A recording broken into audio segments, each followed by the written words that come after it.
Olá, irmãos e irmãs, graça e paz a todos. Pois bem, nessa ocasião nós iremos dar prosseguimento à exposição do capítulo 3 de 1 Timóteo.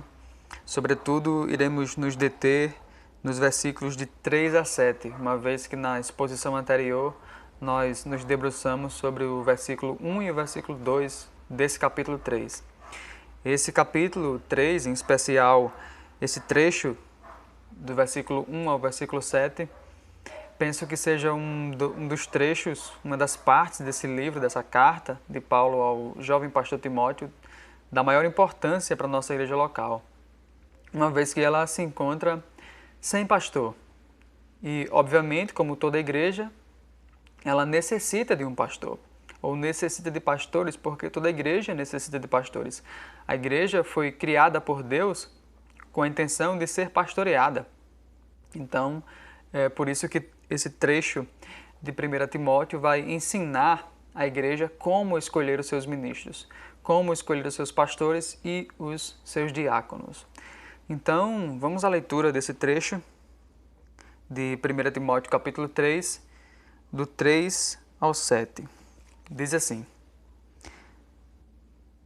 Não dado ao vinho nem à violência, mas amável, inimigo de discórdias, não ganancioso. Deve governar bem a própria casa, mantendo os filhos em sujeição, com todo respeito. Pois se alguém não sabe governar a própria casa, como cuidará da casa de Deus ou da igreja de Deus?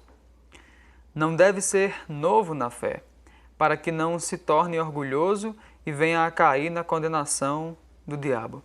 Também é necessário que tenha bom testemunho dos de fora, para que não seja envergonhado nem caia na armadilha do diabo. Então, esse trecho é uma continuação das qualificações ou dos critérios exigidos ou dos critérios que devem ser atendidos para se adentrar no ministério pastoral. Vamos orar, irmãos e irmãs, e logo após nós daremos seguimento ao nosso estudo, à nossa reflexão. Oremos.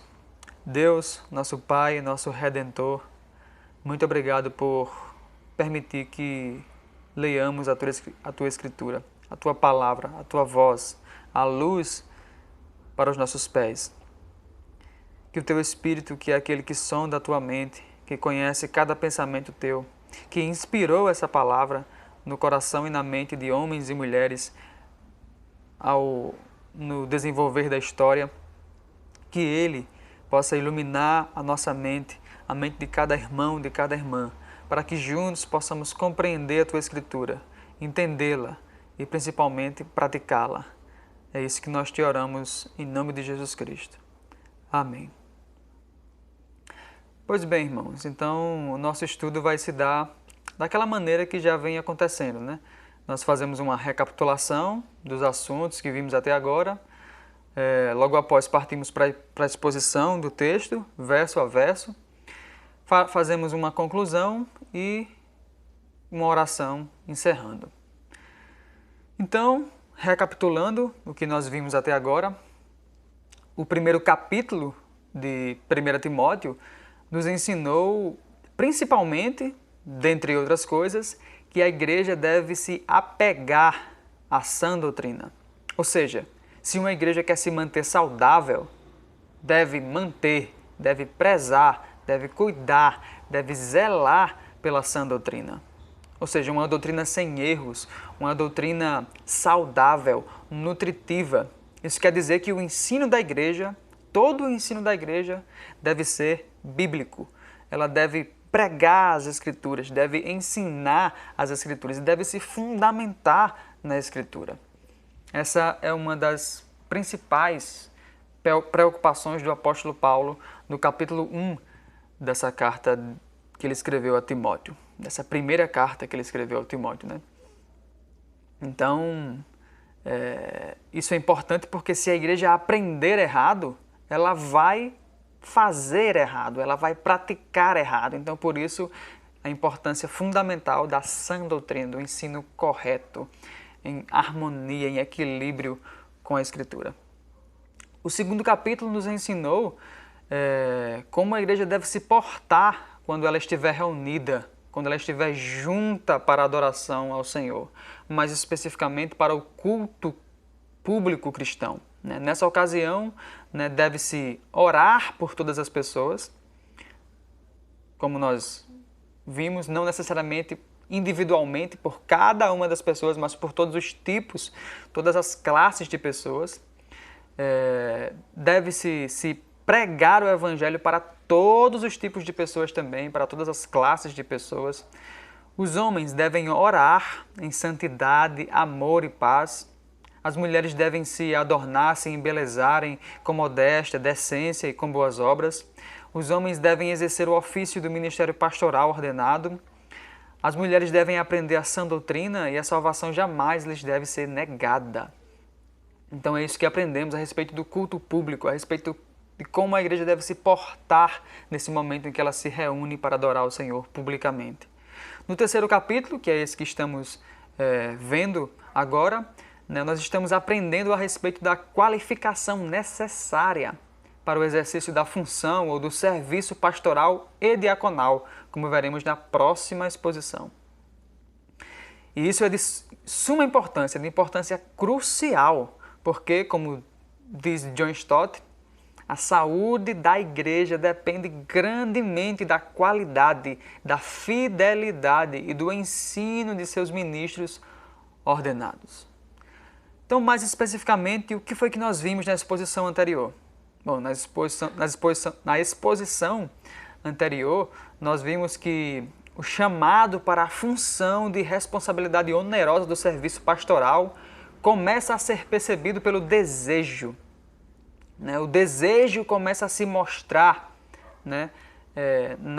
naquele que pretende servir como ministro, como pastor. Ele começa a demonstrar desejo, anseio, vontade. E o desejo começa a se mostrar através dos atos, através do que ele faz, na sua postura, nos hábitos, na vida.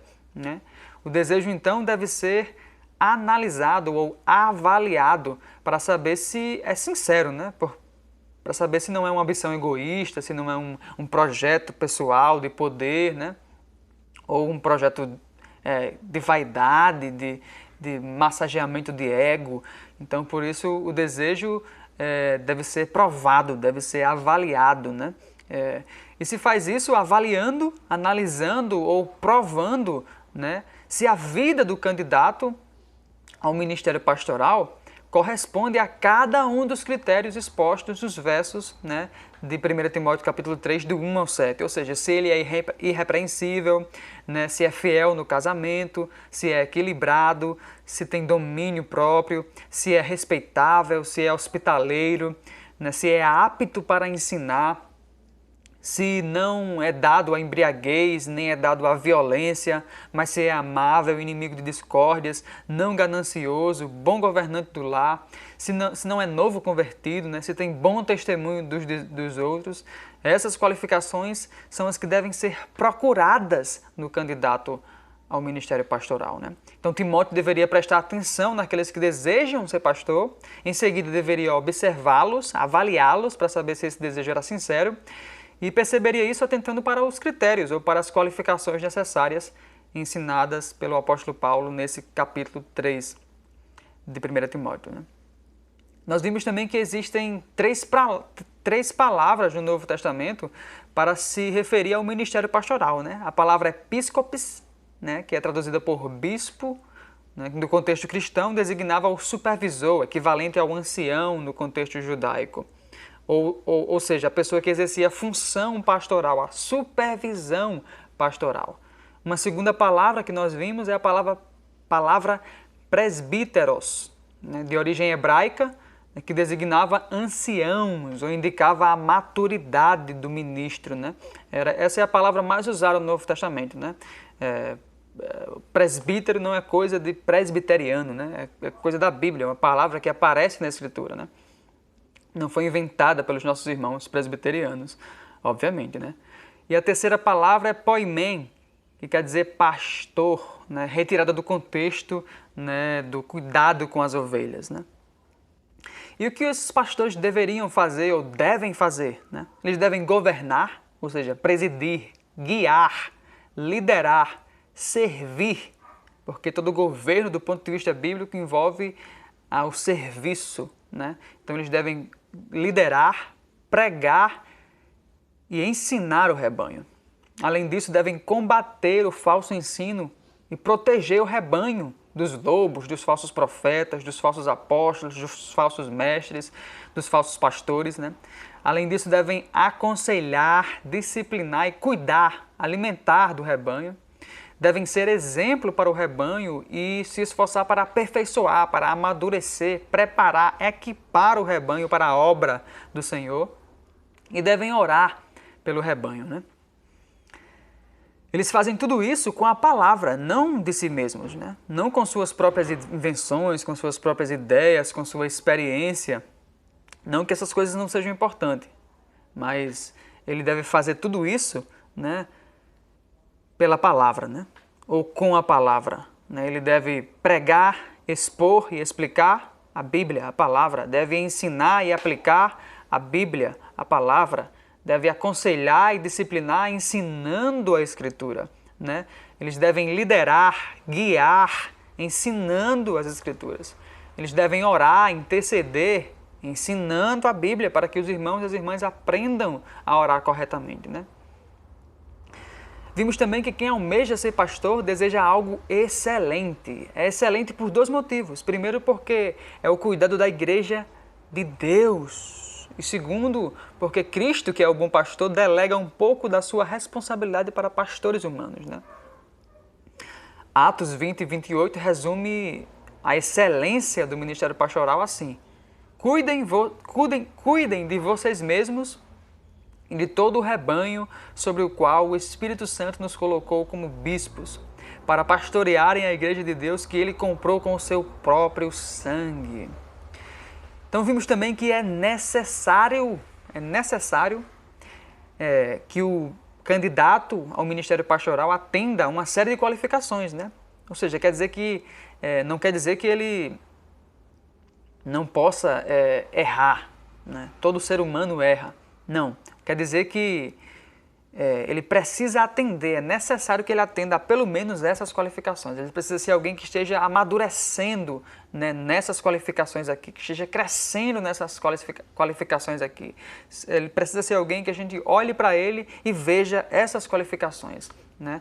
Não é qualquer um que pode servir oficialmente como presbítero, né, como bispo ou como pastor. É necessário que esteja de acordo, em harmonia com certas características e qualificações, né? A obra é excelente, como nós vimos, e não deve ser envergonhada por homens que não atendem às qualificações necessárias. Nós vimos também que eles precisam ser irrepreensíveis, ou seja, de vida ilibada, correta, né? Não quer dizer que não, como eu falei agora há pouco, eles devam ser perfeitos, né? Imune a erros, né? Mas quer dizer que devem atender a todas essas qualificações necessárias, devem ser irrepreensíveis nelas, né? Eles não podem ser reprovados nas qualificações necessárias, precisam ser irrepreensíveis quanto a elas, né? Devem ser maridos de uma só mulher, ou seja, se são casados, devem ser maridos de uma só mulher, uma relação monogâmica, não poligâmica. Devem demonstrar fidelidade conjugal, fiéis no casamento, fiéis à sua única mulher, fiéis aos seus votos de casamento. O presbítero ou o pastor jamais pode ser alguém infiel à sua esposa. Vimos também se um solteiro, um viúvo ou um divorciado pode ser pastor, né? Mas isso você pode conferir na exposição anterior. Ele deve ser também equilibrado, ou seja, ajuizado, moderado, né? Moderado nas palavras, nas ações, nas reações, nas decisões, no vestir, no portar-se, né? Sem ostentação.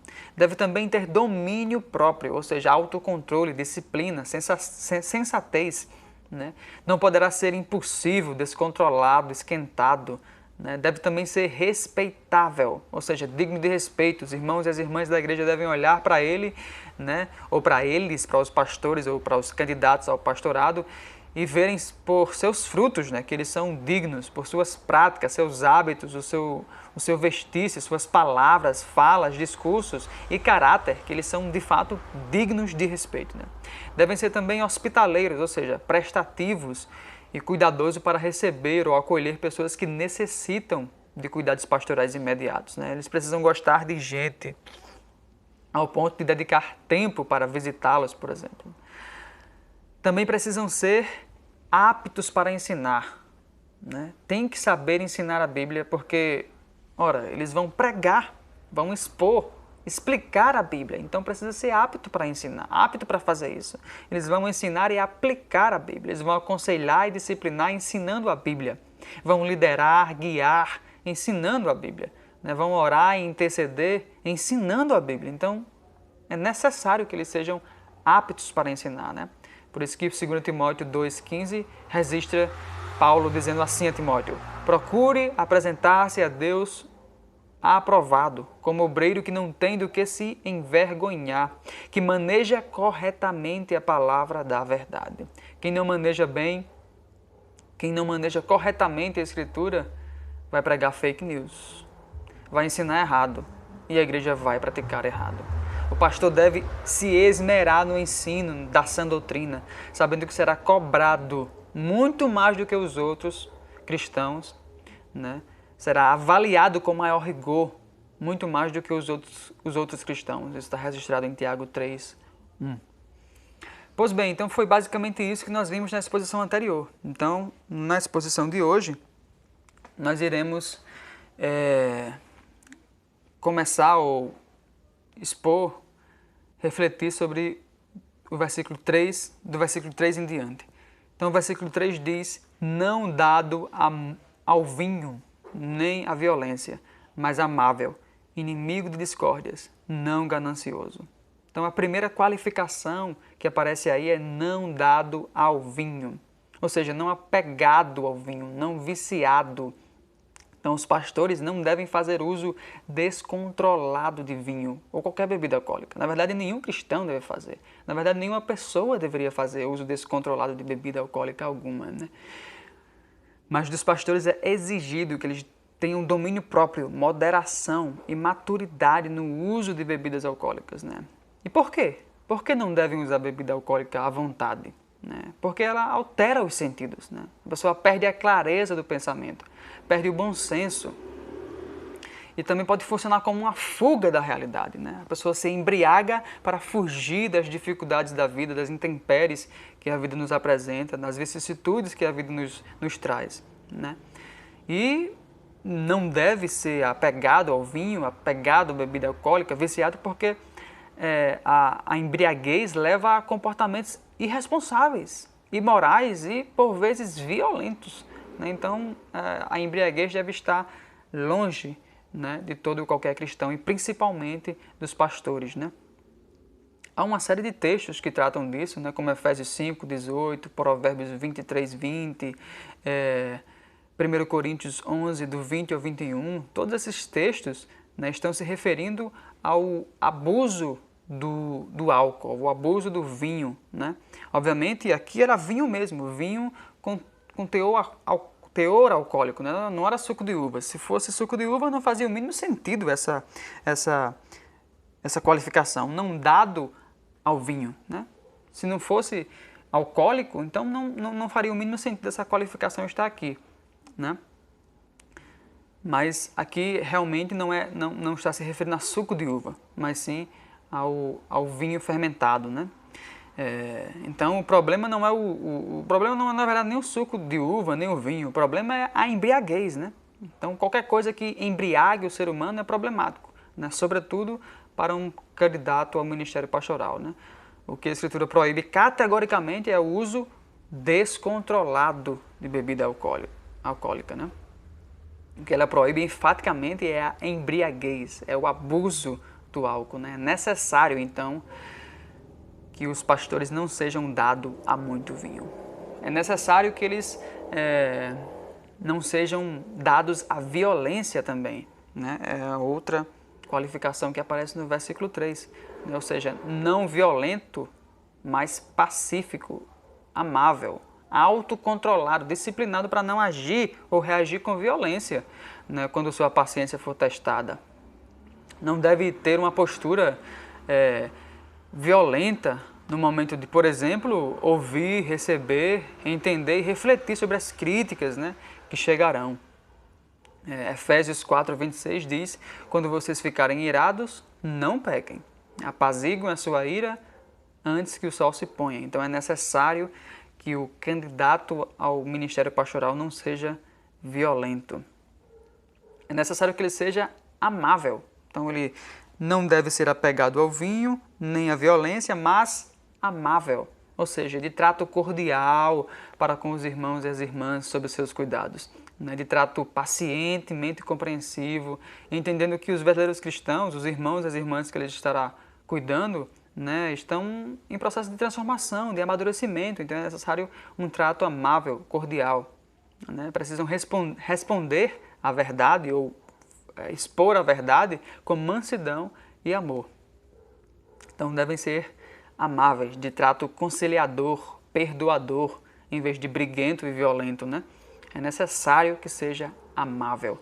É necessário também que seja inimigo de discórdias, ou seja, deve ser pacífico, Em vez de ser violento, devem ser devem ser amáveis e inimigos de discórdias. Não deve viver atrás de brigas, de tretas. Não deve ser como os falsos profetas, os falsos mestres que viviam por isso, Aqui em 1 Timóteo capítulo 6, do 3 ao 5, nós vemos um exemplo disso, Quando Paulo diz a Timóteo: se alguém ensina falsas doutrinas e não concorda com a sã doutrina de nosso Senhor Jesus Cristo e com o ensino que é segundo a piedade, é orgulhoso e nada entende. Esse tal mostra um interesse doentio por controvérsias e contendas acerca de palavras que resultam em inveja, brigas, difamações, suspeitas malignas e atritos constantes entre pessoas que têm a mente corrompida e que são privados da verdade, os quais pensam que a piedade é fonte de lucro. Então é necessário que o ministro seja inimigo de discórdias, que não seja como os falsos mestres, que têm interesse doentio por controvérsias, por contendas. Isso não quer dizer que eles devam ficar quietinhos diante do falso ensinamento. Não é isso que o apóstolo Paulo está dizendo. O apóstolo Paulo está exigindo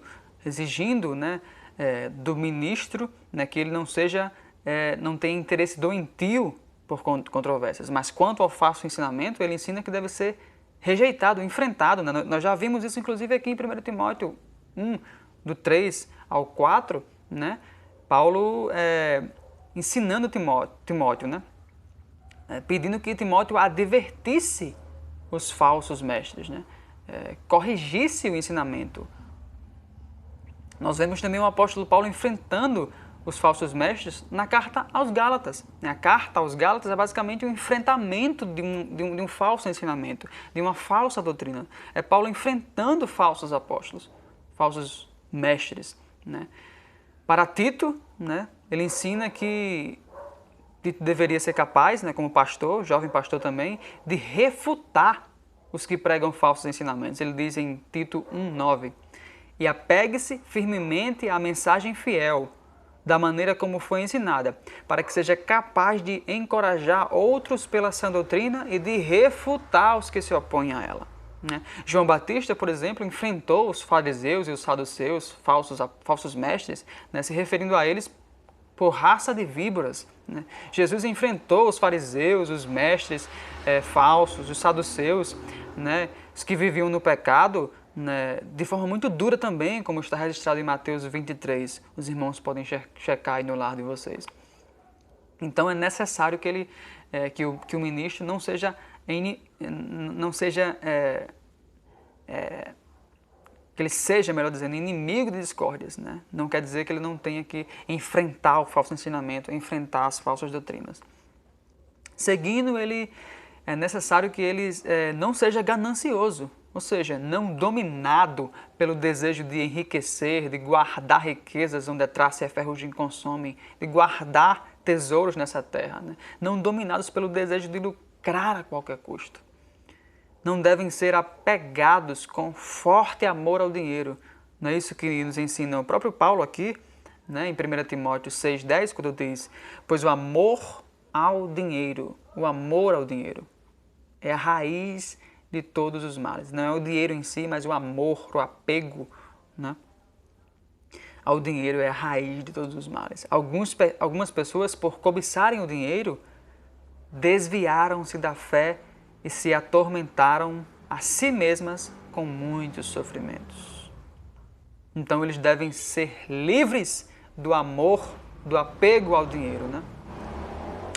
Veja, 1 Pedro 5, 2, 3 também nos ensina isso, dizendo: pastoreie o rebanho de Deus que está aos seus cuidados. Olhem por ele, não por obrigação, mas de livre vontade, como Deus quer. Não façam isso por ganância, mas com o desejo de servir. Não hajam como dominadores dos que lhes foram confiados, mas como exemplos para o rebanho. 2 Coríntios 2,17 também nos ensina sobre esse não apego ao dinheiro. Paulo diz: ao contrário de muitos, não negociamos a palavra de Deus visando lucro. Antes, em Cristo, falamos diante de Deus com sinceridade, como homens enviados por Deus. Então, os pastores não devem estar no ministério pensando em ganho pessoal, né? Que não queira servir no ministério pastoral somente para pregar aquilo que lhe pagam para dizer. Isso não quer dizer que a igreja não deva remunerar seus ministros. Não, ela deve remunerar sim os seus ministros, e muito bem. Veja, 1 Timóteo 5, do 17 ao 18, diz assim: devem ser considerados merecedores de dobrados honorários ou de dupla honra os presbíteros que presidem bem, com especialidade os que se afadigam na palavra e no ensino. Ou seja, devem ser dignos de duplo honorário. Honorário era aquilo que era pago por um trabalhador, né, pelo seu dia de trabalho, né? Então eles devem ser honrados com dupla honra ou com duplo honorário, né? Pois a Escritura declara no verso 18: não amordaces o boi quando pisa o trigo, e ainda o trabalhador é digno do seu salário. Ou seja, se Deus se preocupa com os animais que trabalham no pesado, a ponto de afirmar que eles devem ser alimentados adequadamente, né?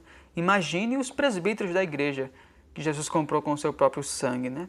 Então, eles não devem ser gananciosos, mas isso não quer dizer que eles não devam ser cuidados pela igreja, não devam ser remunerados pela igreja, né?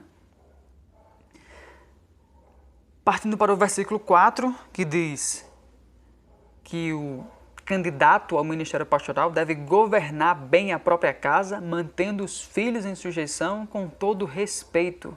Essa é uma outra qualificação necessária, né? Devem governar bem a própria casa.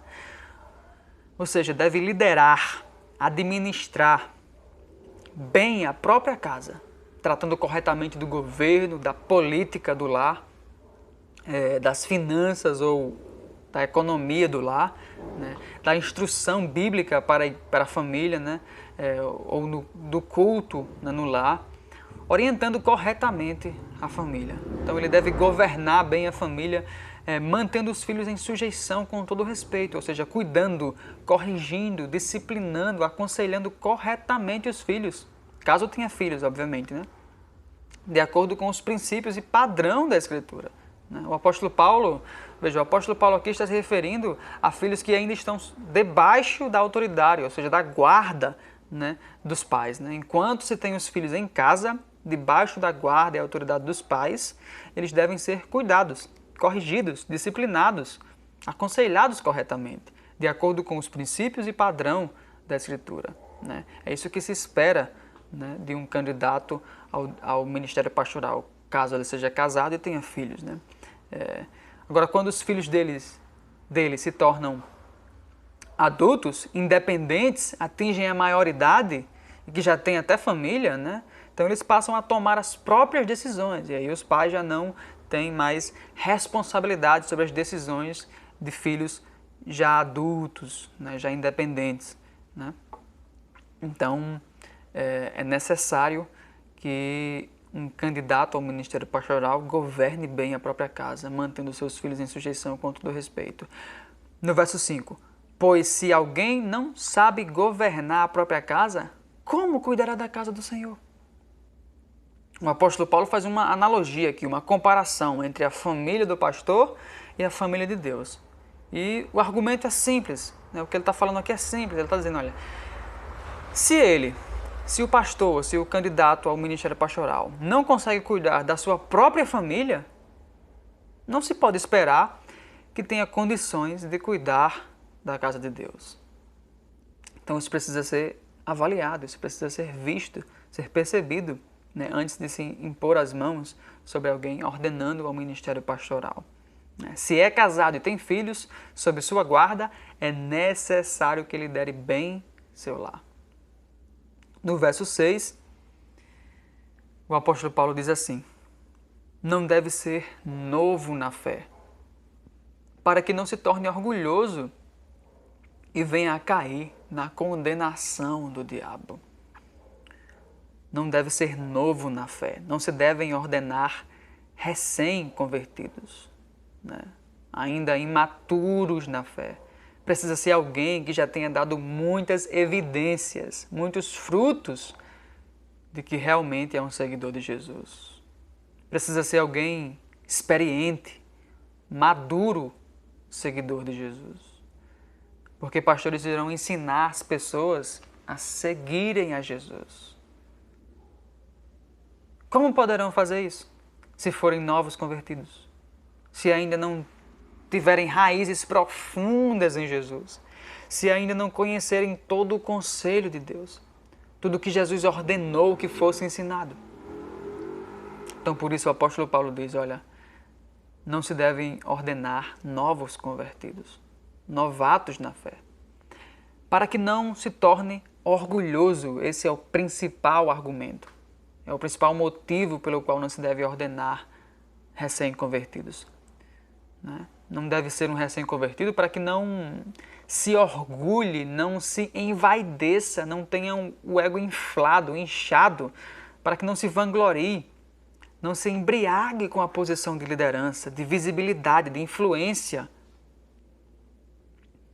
que inclui pregação, inclui ensino, inclui aconselhamento, disciplina e oração.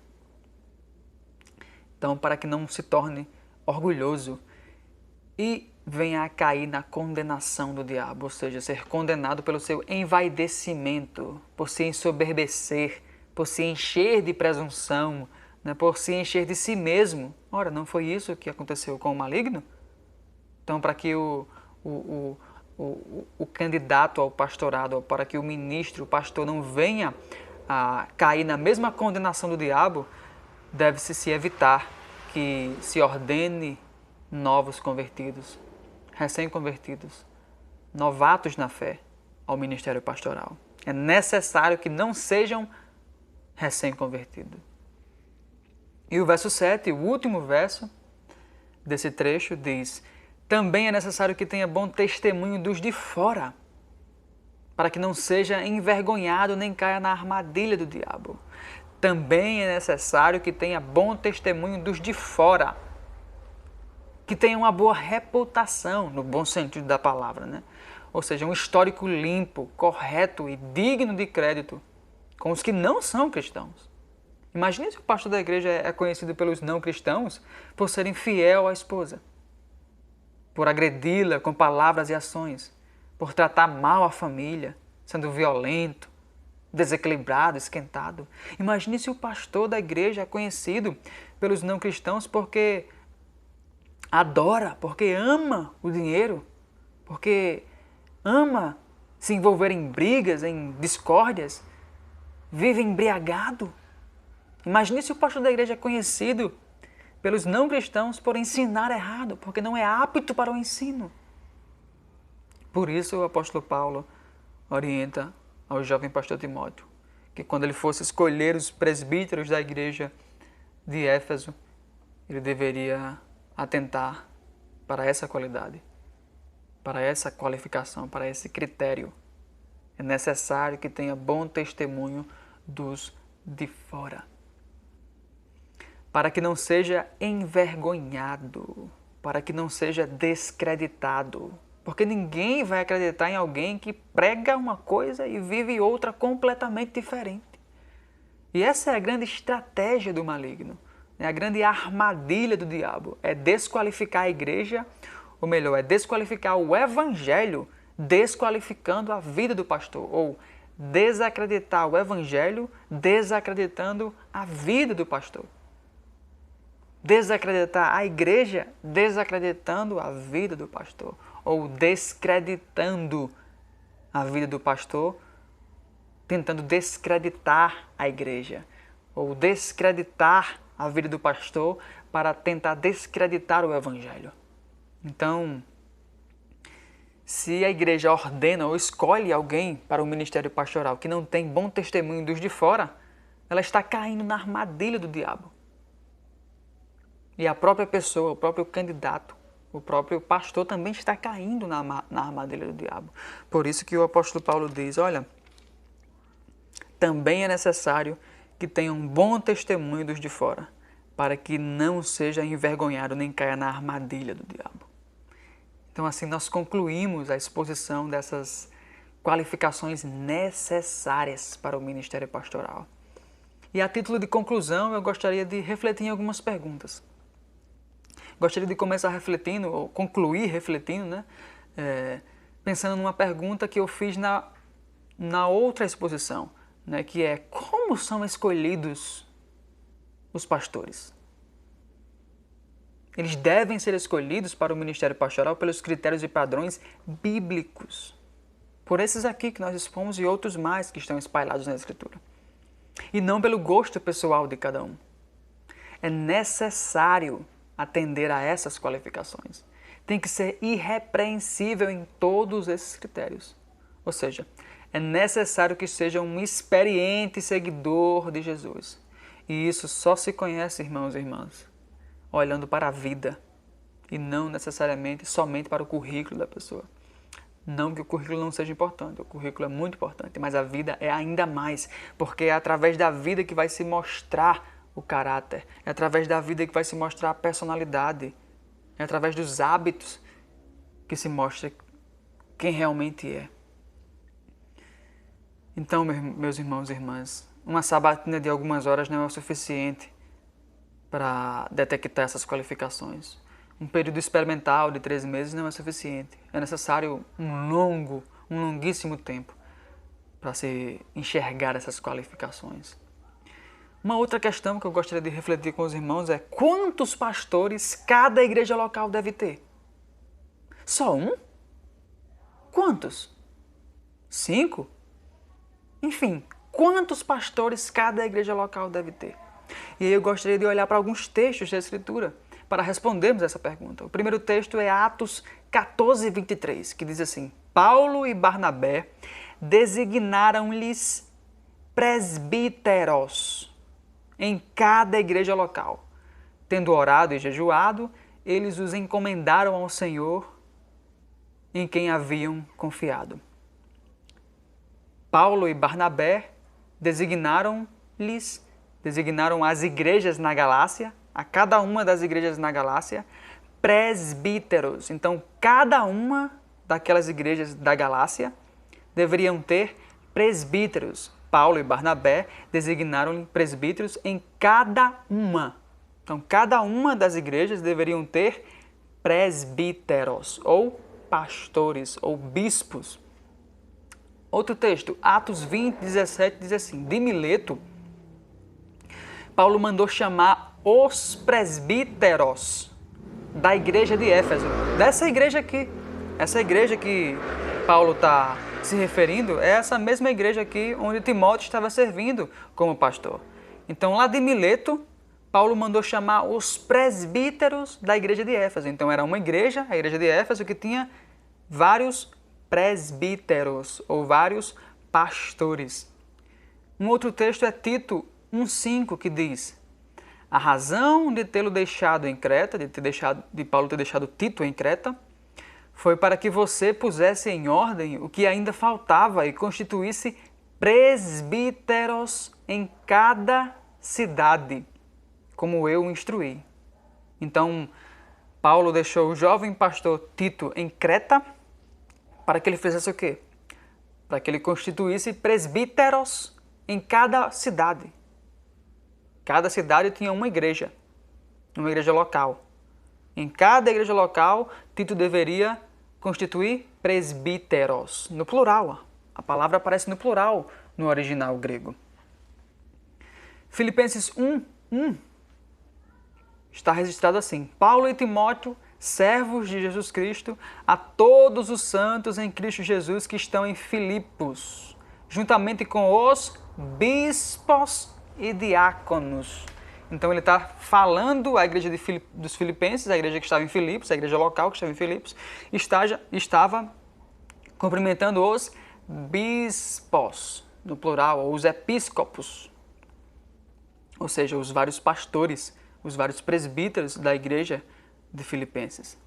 Outro texto, Tiago 5,14, que diz assim: entre vocês, há alguém que está doente? Que ele mande chamar os presbíteros da igreja, para que estes orem por ele e o unjam com óleo em nome do Senhor. Se tem um membro enfermo na igreja, o que esse membro deve fazer? Deve chamar os presbíteros da igreja, ou seja, os pastores da igreja. O termo está no plural, né? Indicando que haviam mais de um pastor, mais de um presbítero em uma mesma igreja. Atos 13:1 diz assim: na igreja de Antioquia havia profetas e mestres.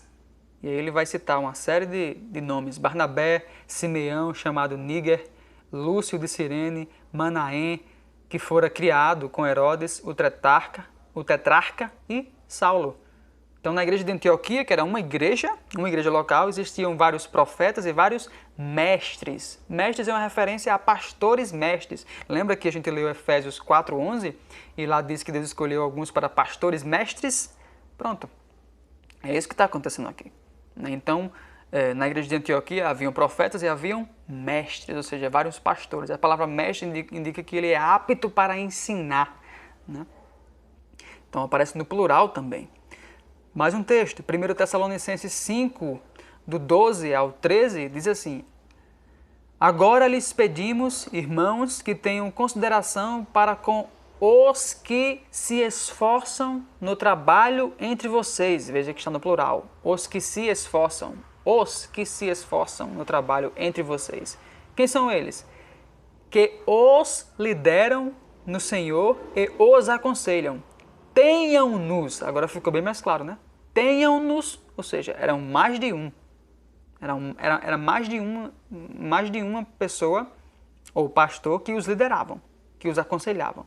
Tenham-nos na mais alta estima, com amor, por causa do trabalho deles.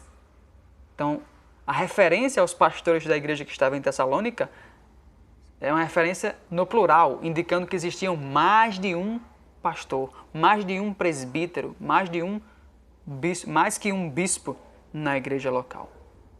Então, há evidências abundantes e convincentes de que havia uma pluralidade de presbíteros em cada igreja local, né? Ou seja, o que havia era um presbitério, ou seja, um conselho pastoral, um grupo de pastores, uma equipe pastoral, né? E não se assuste com essa palavra presbitério não, porque isso não é coisa de presbiteriano, ou não é coisa somente de presbiteriano. Como eu já falei, esse termo é um termo bíblico. Nós vimos que ele aparece na Escritura. Deriva de um termo hebraico, presbíteros, que significa ancião, alguém maduro, amadurecido, experiente, seguidor de Cristo. Então, as igrejas locais, né, elas devem se organizar dessa maneira. A liderança deve ser uma liderança plural, em conselho pastoral ou em equipe pastoral. Isso é antigo, né? O modelo do Antigo Testamento também é esse. Veja Êxodo 18, do 13 ao 22. É um texto longo, mas vale a pena. Diz assim: foi uma visita que Jetro, sogro de Moisés, fez a ele, né? Então o texto vai relatar esse momento em que Jetro, né, se encontra com Moisés. No dia seguinte, Moisés assentou-se para julgar as questões do povo. Moisés estava liderando o povo de Israel depois da saída do cativeiro egípcio, e ele resolvia, né, as questões do povo. Então Moisés se assentou para julgar as questões do povo. E este permaneceu de pé diante dele. O povo permaneceu de pé diante dele, desde a manhã até o cair da tarde. Quando seu sogro Jetro viu tudo o que estava fazendo pelo povo, disse: que é que você está fazendo? Porque só você, presta atenção, porque só você se assenta para julgar. E todo o povo o espera de pé desde a manhã até o cair da tarde. Moisés lhes respondeu: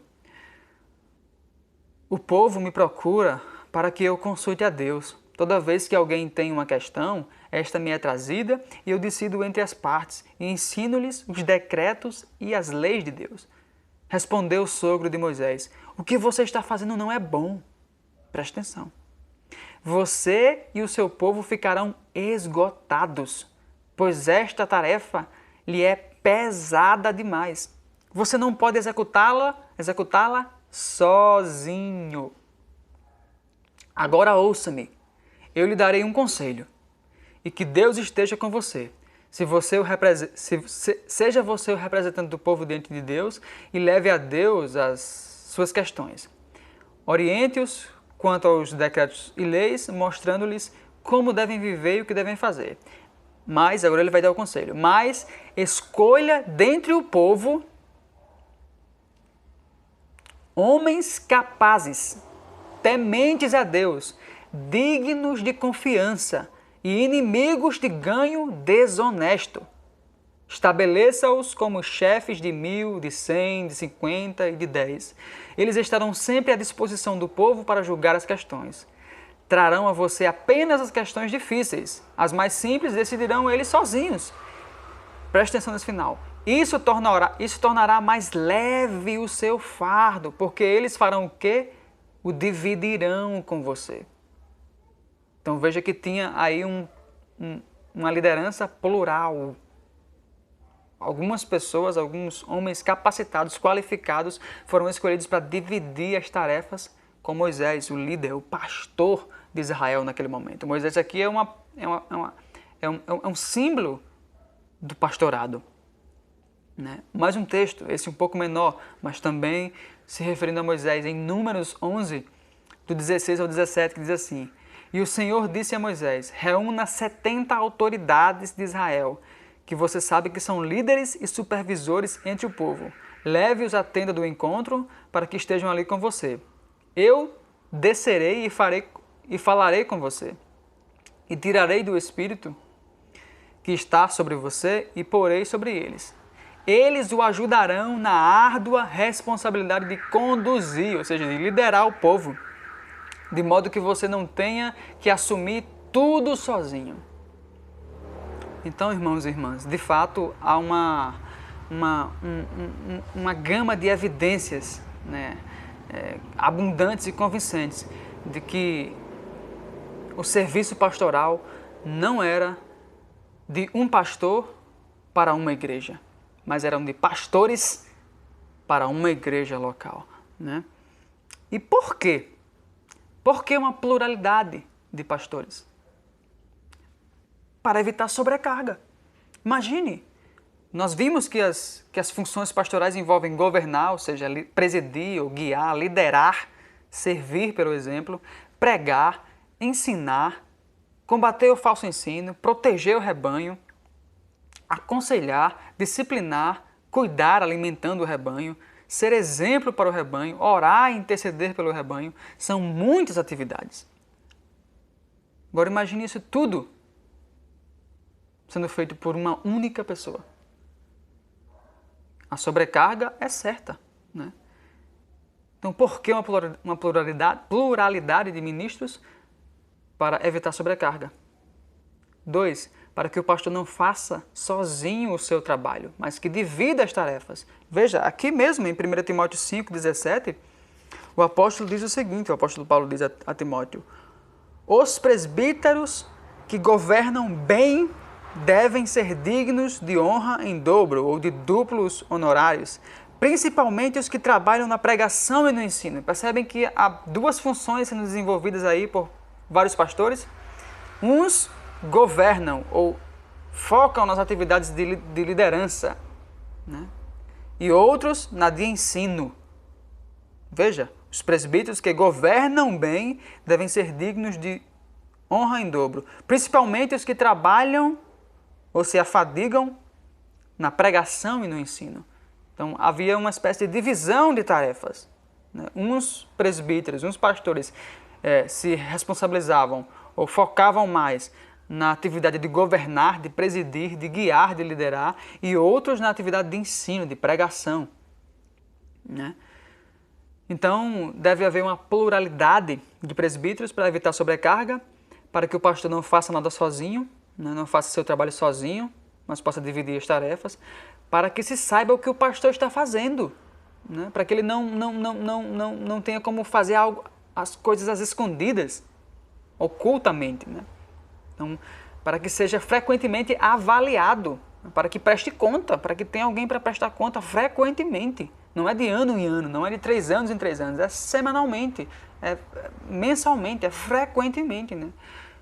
Um outro motivo é para que, ao sair da igreja, por algum motivo, porque faleceu, porque precisou, em razão da velhice, se aposentar, ou parar suas atividades, para que, ao sair da igreja, ela não fique abandonada. E aqui a gente tem muita experiência, irmãos e irmãs, nisso, porque a nossa igreja local já passou por isso 4 vezes.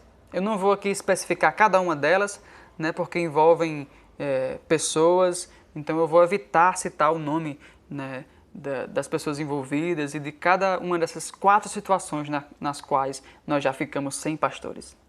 Então nós sabemos muito bem sobre o quanto é ruim uma igreja que só tem um pastor, ou que uma igreja que não tem uma equipe pastoral, que não tem um conselho pastoral, um presbitério. Porque ao sair o pastor, ao perdermos o pastor, ficamos numa situação de abandono, de ruptura, de descontinuidade. Então, o governo da igreja local deve ser plural para evitar justamente isso. Para que não haja descontinuidade, para que possa haver continuidade. Porque ao perder um pastor, há uma equipe pastoral para sustentar a igreja, para governar, para pregar, para ensinar, ou há outros pastores que os substituem. Quando não há isso, ficamos na situação na qual nós nos encontramos hoje. Então, por isso que é importante a preparação e a ordenação de novos pastores. Isso deve ser constante na igreja.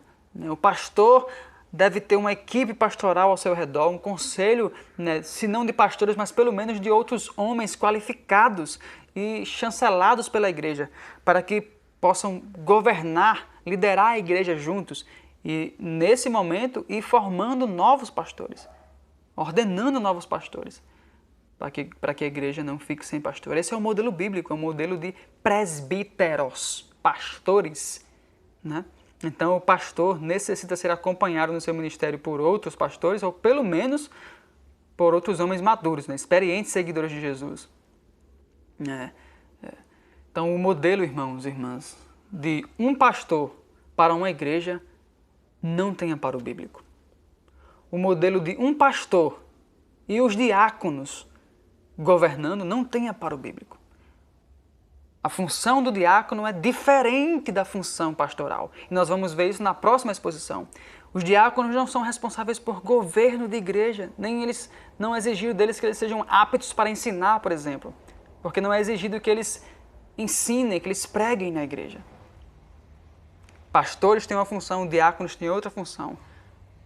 A função dos diáconos não é governar a igreja junto com os pastores. O modelo de igreja de um pastor governando a igreja com uma diretoria administrativa, esse realmente não tem nenhum amparo bíblico. Na Escritura não existe diretoria. Diretoria é uma invenção nossa, é uma invenção em razão da institucionalização da igreja. Imagine, uma diretoria tomando decisões pastorais. Isso é inconcebível, não existe isso na Escritura. O modelo da Escritura é pastores para uma igreja local, presbíteros para uma igreja local, ou pelo menos um pastor e uma equipe pastoral ao seu redor, pastoreando junto com ele, ajudando a ele. Esse é o modelo bíblico, Esse é o modelo bíblico, irmãos e irmãos. E o que acontece? É uma outra pergunta que eu gostaria de refletir. O que acontece com uma igreja que fica sem pastor? Creio que a gente sabe muito bem. Mas deixa eu te mostrar isso, deixa eu mostrar isso para vocês, irmãos e irmãs. Biblicamente, veja, Ezequiel 47, do 1 ao 6, é um texto um pouco longo, mas também que vale a pena, nos mostra as consequências de ficarmos sem pastor. Veja, diz assim o texto: Veio a mim esta palavra do Senhor. Filho do homem, profetize contra os pastores de Israel. Profetize e diga-lhes: Assim diz o Senhor soberano: Ai dos pastores de Israel, que só cuidam de si mesmos. Acaso os pastores não deveriam cuidar do rebanho? Vocês comem a coalhada, vestem-se de lã e abatem os melhores animais, mas não tomam conta do rebanho. Vocês não fortaleceram a fraca, nem curaram a doente, nem enfaixaram a ferida. Vocês não trouxeram de volta as desviadas, nem procuraram as perdidas. Vocês têm dominado sobre elas com dureza e brutalidade. Por isso elas estão dispersas, porque não há pastor algum. Os que haviam eram pastores falsos. E quando foram dispersas, elas se tornaram comida de todos os animais selvagens. Foram levadas de um vento de um lado para o outro por todo o vento de doutrina, por todo suposto pastor que aparecia, por toda a mensagem que ouviam.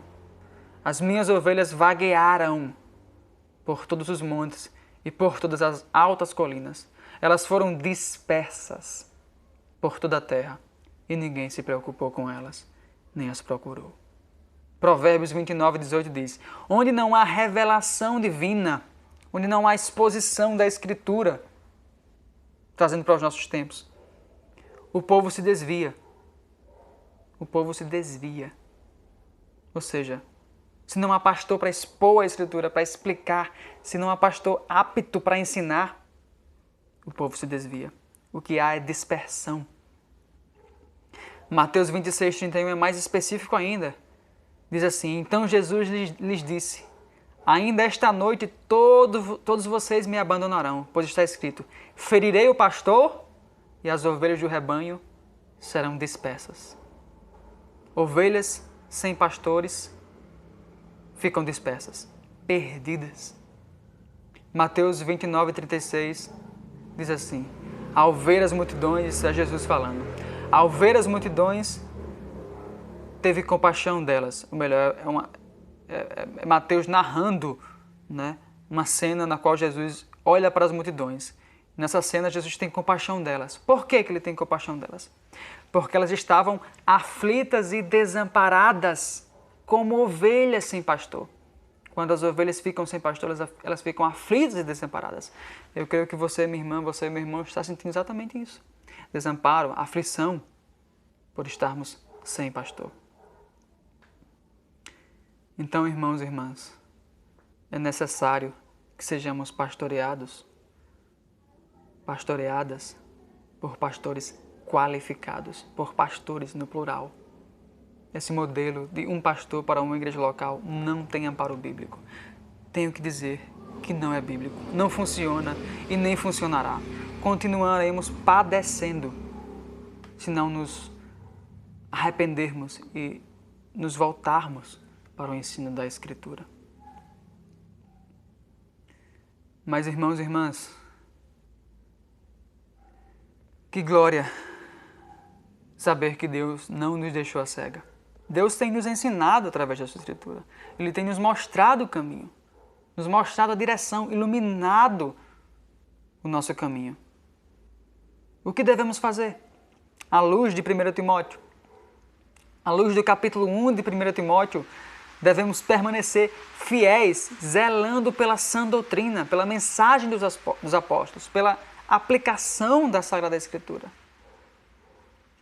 Devemos ordenar pastores ou escolher pastores qualificados para liderar, pregar e ensinar, aconselhar e disciplinar a igreja. E também, como veremos na próxima exposição, diáconos para organizar as necessidades da igreja, para servir os irmãos e irmãs em suas necessidades básicas.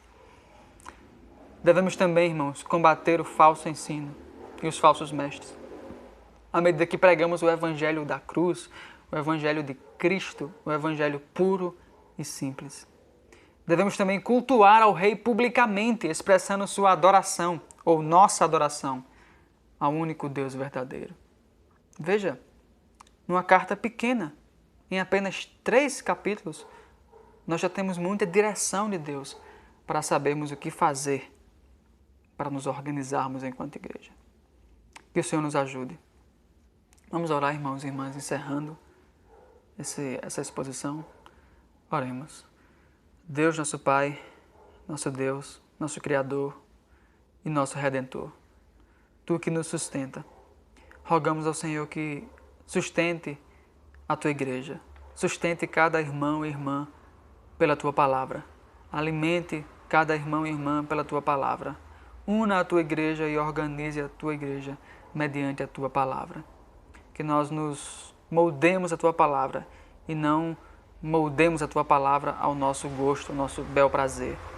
Deus, que possamos ouvir a Tua Escritura, ouvir a Tua voz, ouvir a Tua palavra e obedecer. Então é isso que nós te oramos, em nome de Jesus Cristo. Amém.